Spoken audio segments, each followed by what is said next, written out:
네, 저희가 가장 먼저 찾아갈 곳은 서울 강서경찰서가 있는 화곡역이었습니다. 이 악기가 씌었다면서 3살배기 아이를 때려 숨지게 한 것도 모자라서 시신을 화장해서 유기한 사건이 경찰 수사 끝에 뒤늦게 밝혀졌습니다. 부모가 진돗개를 숭배하는 사이비 종교에 빠져 있었다고 하는데요. 양지열 변호사, 장용진 파이낸셜 뉴스 기자, 변종국 채널A 정책사회부 기자 모시고 이야기 나눠보겠습니다. 네, 어서 오세요. 안녕하세요.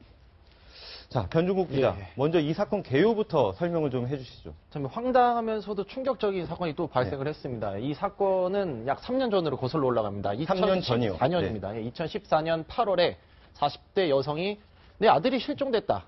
3살짜리 아들이 실종됐다는 신고를 접수하러 왔는데 그럼 신고를 실종이 어떻게 됐는지를 자초지종 물어보니까 대답을 잘 못합니다. 네. 대답을 잘 못하고 수사에 협조를 해달라고 해도 협조를 잘 안 합니다.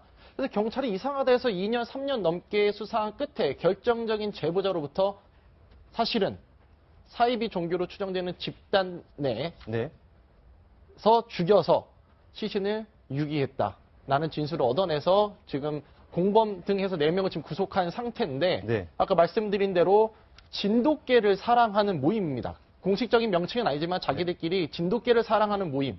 진돗개가 굉장히 영적이고 거기에 뭐 신이 들어있다라는 취지로 이야기를 하면서 진돗개를 모시는 그런 종교 집단인데 이 집단에서 진돗개가 그 아이를 보면서 짖는다는 이유로 악귀가 쓰였다라고 해석을 해서 지금 죽인 다음에 시신을 유기한 정말 충격적이면서도 황당한 사건이 지금 발생을 한 겁니다. 네, 그런데 이 3살배기 아이의 친모도 시신 유기에 가담을 했다고 하는데 엊그제 이제 최근에 현장 검증이 있었고 그다음에 검찰에 송치됐지 않았습니까? 예, 그렇습니다. 그 장면을 저희가 준비를 했는데요. 먼저 보시고선 이야기를 나눠보겠습니다. 한 말씀 해주세요. 실종 후에 바로 신고가 돼야 되는데 한 달 뒤에 신고한 게 굉장히 의아스러웠습니다. 네, 양지열 변호사님. 이게 3년 전 사건인데 사실 올해 초에 미취학 아동에 대한 전국적인 조사가 있었지 않습니까? 그것 때문에 발견됐다고 하는데. 그러니까 그때부터 이제 경찰에서도 이 부분을 아예 이제 잃어버렸던 건 아니고요. 계속해서 추적을 해왔었는데, 지금 특히 실종 신고한 이후로 아무 얘기도 없고, 그 다음에 적극적으로 나서지도 않고, 다만 단서도 못 찾고 있다가, 주변에 친모와 함께 생활했던 아이들은 같이 신자 활동을 같이 했던 70대에게 그 얘기를 들은 겁니다. 공동생활 하던 저 중에 아이가 사실은 3살배기 아이를 때려서 숨지게 했던 사건이 있었다라는 걸 다시 들어서 3년 만에 역추적을 해 들어가서 그때 그런 사건이 이번에 일어났던 그 말씀하신 것처럼 초등학교 미취학 아동들 조사하고 겹치니까 그럼 이게 살인은 아니고요. 죄송합니다. 아이를 죽게 한 그 사건이었구나. 이번에야 비로소 발견한 건데요. 저는 잘 이해가 안 가는 게 보통 약간 좀 어떤 종교적 색채를 띤 집단이라 이런 데서 가끔 좀 끔찍한 범죄들이 일어나는 경우들은 왕왕 있는데 그런 이유를 보면 그 종교단체의 결속을 다지기 위해서 누구 한 사람을 배신자로 찍는다거나 아니면 거기서 떠나려고 하는 사람에게 보복하는 수단으로 우리로부터 벗어나면 이런 식의 보복을 당한다 이런 경고성 메시지를 주기 위해서 벌어지는 경우들은 왕왕 있는데 저기는 또 아이들이 있는 데도 아니고 또 다른 폭행이나 학대 같은 거 없었다고 합니다. 그런데 유독이 저 아이에 대해서만 저런 일이 벌어졌고 또 말씀하신 것처럼 그리고 막상 그런 일이 벌어졌더라도 시신도 어머니까지 가담을 해서 감췄고 다 감춘 게 또 땅에서 발견이 될까봐 다시 이제 불로 이렇게 훼손까지 했던 그런 사건입니다. 네. 아기를 이렇게 살해한 것만으로도 잔인한데 이렇게 뭐 악귀에 씌였다 이런 이유로 살해를 했다고 해요. 이게 어떤 이유일까요? 이제 진돗개 같은 경우에 이제 그 사람을 보고 짖는 경우가 있는데 이 사람들은 진돗개가 짖는 이유가 악귀에 씌였기 때문에 짖는 것이다라고 주장을 했다는 겁니다. 특히 이 숨진 아이가 당시에 이제 소변을 가리지 못하는 상황이었는데 소변을 가리지 못하는 것도 이건 악귀에 씌였기 때문이다. 라고 주장을 했다는 거예요. 근데 사실 이 부분을 가만히 살펴보면은 이 아이가 당시에 아동학대에 상당한 피해를 입은 상태가 아니었을까라는 추정이 됩니다. 그러니까 만 3세, 우리나라 나이로 5세 정도가 되면은 뭐 밤에 자다가 오줌을 쌀 수는 있지만 보통 낮에는 보통 소변을 가리거든요. 근데 그렇지 못했다는 건 뭐냐면 아이가 학대 상황에 놓여 있었을 가능성이 매우 크다는 생각이 듭니다. 그리고 아까 양지열 변호사께서 의문을 제기하셨다시피 사실 이게 종교 단체에서 그동안에 생겨왔던 양상과는 상당히 틀리는데요. 그 이유는 저는 이렇게 봅니다. 이게 보통 그 육아를 진행하는 경우에는 상당히 단체 생활에서는 그 육아가 상당히 방해가 되는 경우가 많습니다. 근데 이 가해자로 지목되어 있는 뭐 55세 김모 씨 같은 경우는 그 집단 안에서 마치 군기 반장과 같은 역할을 하고 있었던 것 같아요. 그러니까 단체 생활에서 이 아이가 방해가 된다라고 판단했던 것 같고, 그러다 보니까 그 아이가 이제 질서를 훼손하는, 질서를 무너뜨리는 존재로 보고 그에 대해서 제재를 가했던 걸로 보입니다. 근데 그것이 계속 일정한 기간 반복되다 보니까 습관화됐던 것으로 보이고요. 그것이 아동학대로 이어졌던 게 아닌가. 그리고 이 부모 역시도 그게 적극적으로 항의를 못한 이유는 그런 종교적 권위에 둘러싸여 있기 때문에 그러지 않았을까라는 생각이 많이 듭니다. 네. 처음에 그 친모가 경찰에 잡혔을 때도 본인이 죽였다. 종교단체 임원이 죽인 게 아니라 자기가 했다는 식으로 종교단체 임원을 감쌌다는 거에 이제 경찰이 또 충격을 받았고, 경찰이 최초의 그 진돗개를 사랑하는 모임의 이제 거점 장소를 들어갔을 때 강아지가 굉장히 많았다고 합니다. 진돗개가. 근데 이 진돗개 관리 상태를 보면 정말 윤기가 나고 정말 이 극진히 모셨다고 해요. 그 유모차를 태우고 다니면서 뭐 진돗개 이름이 있을 거 아닙니까? 예를 들면 뭐 진돗개님 내리십시오. 뭐 이런 식으로 정말 이 상식적으로는 이해할 수 없는 행동을 해가면서 진돗개를 정말 그렇게 극진히 모셨다고 이렇게 경찰은 이야기를 하고 있습니다.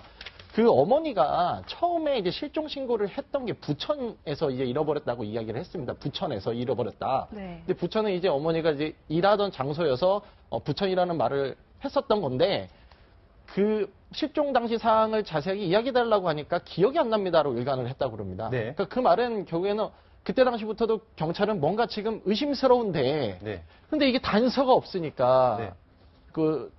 경찰 입장에서는 쉽게 접근하지는 못하는 거, 그렇다고 해서 뭐 그런 걸로 구속할 수도 없는 거 아니겠습니까? 그래서 그래도 지금 결국에는 아까 71살 같이 있었던 그 할머니가 그 목격했다는 그 진술 하나 갖다가 다행히 지금 이 사건이 전말이 드러난 건데, 자, 그게 아니었다면 아직까지도 이 학생, 그 아이는 행방불명 상태가 안 3살 됐겠죠. 아이. 예.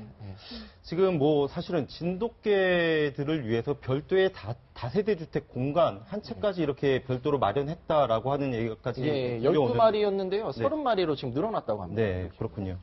다음 사건 사고도 사실 좀 끔찍한 이야기입니다. 이 병원 응급실에서 사실은 응급 상황이기 때문에 굉장히 많은 일들이 예측하지 못한 상태로 일어나긴 하는데, 근데 어제 청주의 한 병원 응급실에서 또 무차별 폭행 사건이 있었다고 하거든요.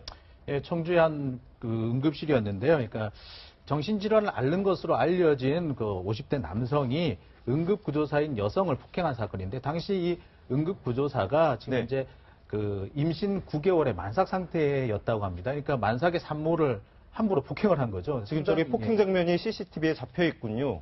예, 이 당시 그 가해자는 자기가 피부병이 있는데 피부병을 빨리 좀 치료해달라라고 소란을 피우고 있었던 모양이에요. 근데 응급구조사가 조금 조용해 주십시오라고 했는데 그 말에 발끈 화를 내면서 폭행을 시작을 했다고 합니다.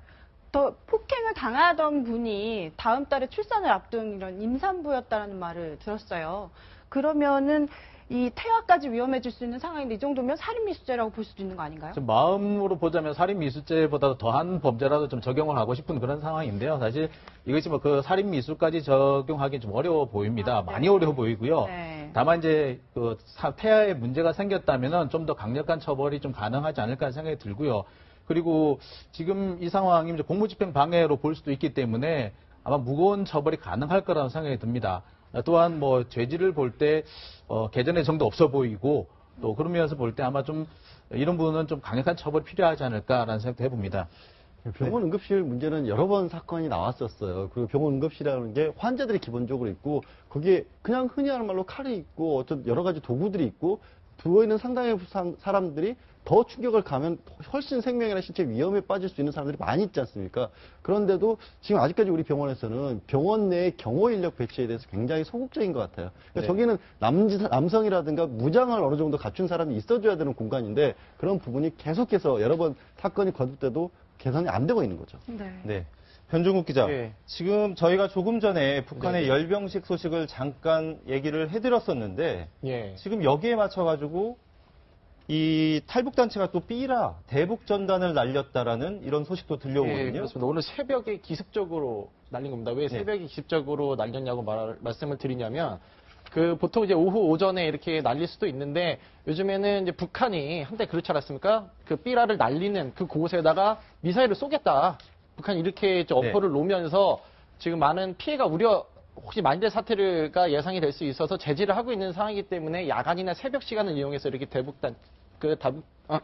대북단체가 네. 피라를 날리고 있는 상황이거든요. 그래서 오늘 새벽 지금 5시 정도로 추정이 됩니다. 그 자유북한운동연합에서 피라를 또 살포를 했습니다. 이 태양절 그 열병식에 맞춰서요. 네. 방금 변종국 기자 말한 것처럼 네. 이 지역 주민들이 위험해질 수 있는 상황이잖아요. 예. 그럼 경찰들이 이거를 이렇게 진압하거나 이렇게 막아야 되는 일일 수도 있지 않을까요? 예, 제가 몇 달 전에 오후 2시에 또 날린다고 해서 네. 심지어 임진각까지 간 적이 있었는데 현장에요? 예, 갔는데 이제 가기 전에 이미 다 막아놓습니다. 못 들어오게. 경찰이 네. 이미 다 막아놓으니까 그 이미 또 준비한 대북전단도 있어서 대북전단을 정말 넓은 공터로 가서 날립니다. 그 공터로 가서 이게 날리는 방법을 쓰고 있고 아까 말씀드렸지만 오후에나 이렇게 낮에 하기 힘들면은 그 야간 시간을 이용해서 이렇게 날리는 경우가 많습니다. 사실 대북 전단 자체로는 이게 불법이 아니기 때문에 네. 저것을 처벌할 수 있는 사례는 없습니다. 다만 그 북한의 보복 때문에 지역 주민들이 피해가 올 수 있기 때문에 네. 이제 그것을 사전에 예방하는 차원에서 자제를 요청을 할 수는 있는 것 같아요. 네.